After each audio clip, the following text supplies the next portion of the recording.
Hello everyone, welcome back to the channel. I'm your host, the Comic Wraith, and on today's episode of Character Chronicles, we're covering the Fantastic Four, Marvel's first family. Let's learn together how they got their powers, how they deal with them, and what kind of threats they face on a daily basis. Reed Richards, Sue Storm, Johnny Storm, and Ben Grimm. These explorers took off on an unauthorized space voyage to see a planet 44 light years away.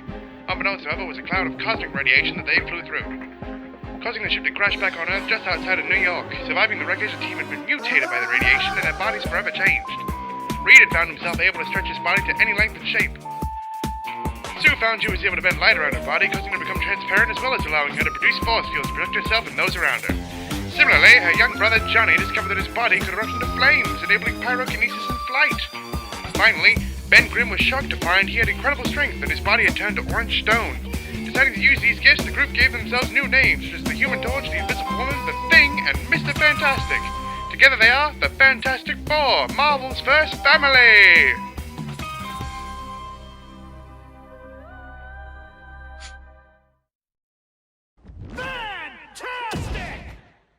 Reed Richards is a certified genius in polymath, getting into Caltech at the simple age of 14. He'd go on to get many degrees at many prestigious schools, until eventually getting to State University at Hegeman, New York, where he'd meet his best friend Ben Grimm, as well as his greatest adversary, Victor Von Doom, who, though just trying to be helpful, always thought Reed was trying to upstage him. Reed would end up designing and creating the Marvel 1, a spaceship designed for full interstellar travel. However, when the powers that be threatened to withdraw the funding for Reed's ship, he decided to launch the ship's first expedition ahead of schedule, enlisting the help of his best friend Ben Grimm, his girlfriend Sue Storm, and her younger brother Johnny Storm. As they took off into space, they made amazing progress, but unbeknownst to them, their lives were about to change forever. After the accident, all four members were gifted extraordinary abilities. Reed's body was altered to become extremely malleable, allowing Reed to extend and contort his body in any conceivable way, including the ability to increase his density and size for strength, as well as being able to change his facial structure to essentially look like anyone he needs to. This man can shift his vocal cords to match anyone's voice, and if that wasn't ridiculous enough, he can shape his brain to match anyone's intellect. Now, Reed Richards, unfortunately, isn't the most perfect hero, or husband, or father. Listen, he's trying. And it's hard when you fail your driving test 4 times. What's harder, finding a cosmic entity that devours planets, or, a 3-point turn? I ask you this. Anyway, Reed is the smartest man of Marvel history, facing off against villains of the week like the Mole Man, and cosmic beings like Galactus, as well as a never-ending feud with Dr. Doom. He, with the help of his son Franklin, helped rebuild the Marvel Universe during the Secret Wars. It was Reed who figured out how to identify the Skrull threat in the Secret Invasion, and was one of the 6 original leaders of Marvel's Illuminati. Don't worry, it's a whole thing. And while he's been through a lot, his family have always been there to keep him going, ensuring Reed Richards will always be Mr. Fantastic. Disappear! Susan Storm and her brother Johnny grew up in Long Island, New York. Their mother, Mary, unfortunately passed in a car accident, and their father, Franklin, went to jail for manslaughter. Following this, Sue and Johnny, only in their late teens, went to live with their Aunt Mary Gay Dinkin, who ran a boarding house where nearby university students would stay. It's here where Sue would meet Reed and Ben. Years later, entering a relationship with Reed, she joined Reed and Ben on their trip to space, and also was forever changed. After the accident, Sue found that she had the ability to manipulate the electromagnetic spectrum, allowing her to appear invisible to the naked eye. She also became able to use these powers to generate fields projectiles could not penetrate. These powers unfortunately come at a cost. They take an extreme toll on Sue's concentration, exhausting her extremely. However, it is believed that with conditioning, her powers could be increased 1,000-fold. We've actually already seen her doing this, able to now turn other people and objects invisible, as well as manipulate her force fields to be airtight and to expand in tight places, causing explosions. Sue is the glue holding the team together, through the ups and downs, raising her children, and adopting others. Everyone has unrequited and sometimes unwarranted love for Sue Storm, the Invisible Woman. Supernova! Johnny is the youngest member of the team, and was clearly born to be a hero. As a teenager, he saved 2 of his friends from a burning building and was almost chosen as the avatar of Zarathos. You know, that guy. Avatar Ghost Rider. What could have been? Anyway, Johnny decided to join Reed and Sue, and drove himself to become the youngest NASA pilot in history. And, as you know, Johnny joined the others, got hit by the rays, and gained extraordinary abilities. Johnny has the ability to generate plasma, most commonly appearing as coating his body in fire, which he can manipulate, essentially giving him pyrokinesis. Allowing himself to burn at different temperatures and controlling the fire around him, this plasma generation also allows Johnny his most recognizable power, the ability to fly. Using his fire like a jet engine, he can reach speeds of 140 miles per hour, 225 kilometers per hour if you use any other metric. And not only is he fast, his durability in his fire form is much higher as well. The only real weakness is his fire is oxygen-based, meaning he can be put out by water, fire extinguishers, etc., unless he powers up to dangerous levels of heat. Johnny's biggest feat is ironically his death and subsequent resurrection during an attack from the negative zone.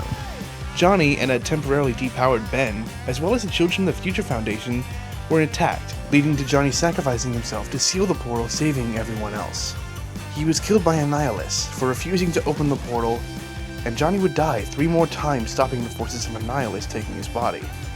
Eventually, Johnny would be imprisoned and lead a revolution, defeating Annihilus and returning to his world.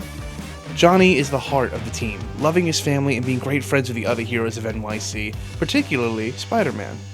Johnny will always come for those who need his help, even if they think he's a bit of a hothead who maybe thinks more of his crotch more than he should. Let's be honest, seriously, even Namor's cousin. But irrespective, the Human Torch will always shine to save the day.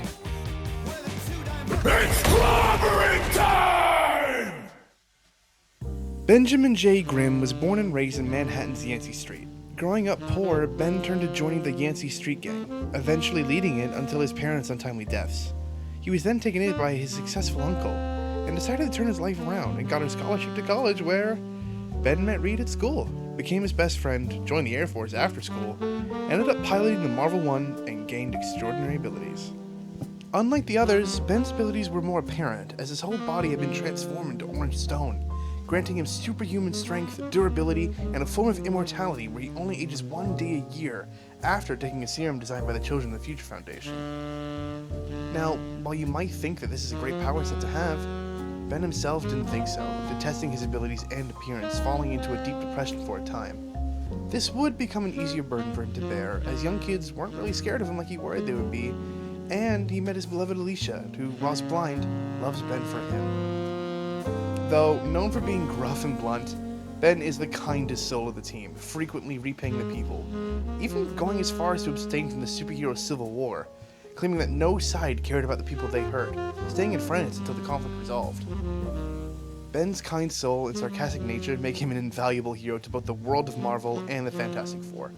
To the point, if you're invited to his card game, it's seen as a badge of honor. Just don't try and cheat, or you'll soon learn what time it is. Feels like somebody's lighting my fire. Don't mess with the amazing Spider-Man! Now, I'd be remiss if I didn't mention Marvel's first family's other members, particularly Jennifer Walters, the She-Hulk, and Peter Parker, your friendly neighborhood Spider-Man. Jen would join the team temporarily, becoming the new muscle after Ben had a temporary falling out with the team. She thrived on the team, saving the day on multiple occasions, leaving the team after Ben's return, but she would always be welcome. Spidey joined the team upon the at the time deceased Johnny Storm's request, joining the Future Foundation, helping out where he could, fighting his own villains with their help. Unfortunately, this would be short-lived, as Peter would leave the team following a disagreement with Reed. Other members of the Fantastic Four, both full-blown members and guests, include Ant-Man, Black Panther, the Inhuman Crystal, Moon Girl and Devil Dinosaur, Flux, Iceman, Medusa, Miss Thing, Namorita, Nova, Power Man, She-Thing, and Storm. And that was the Fantastic Four, plus a little extra with the extended family. I hope you really enjoyed today's video. It was really fun to make, and I've been wanting to make it for a while, seeing as the movie came out, nearly a month ago now. Yeah, that's all we have today. Well, except for Patreon. That's right, I've revamped the Patreon yet again to allow a more easier way for you to support your way. Now across all our tiers, you can obtain access to the Discord server, which contains access to editing and writing streams, as well as early access to uncensored content. This way you guys can support the way you're able to, and not miss out. Our options vary from Comic Ghost at 2 AUD, Comic Spectre at 5 AUD, and Comic Revenant at 10 AUD. If you'd like to support, there'll be a link in the description. Thank you so much for watching. It means the world. We're almost at 30 subs. I am shocked. I made a joke before that we were at 12. Now we're actually at 30. We're actually progressing. It's just amazing to see. Yeah, stay safe, stay true, stay you. I'll catch you in the next one. Later.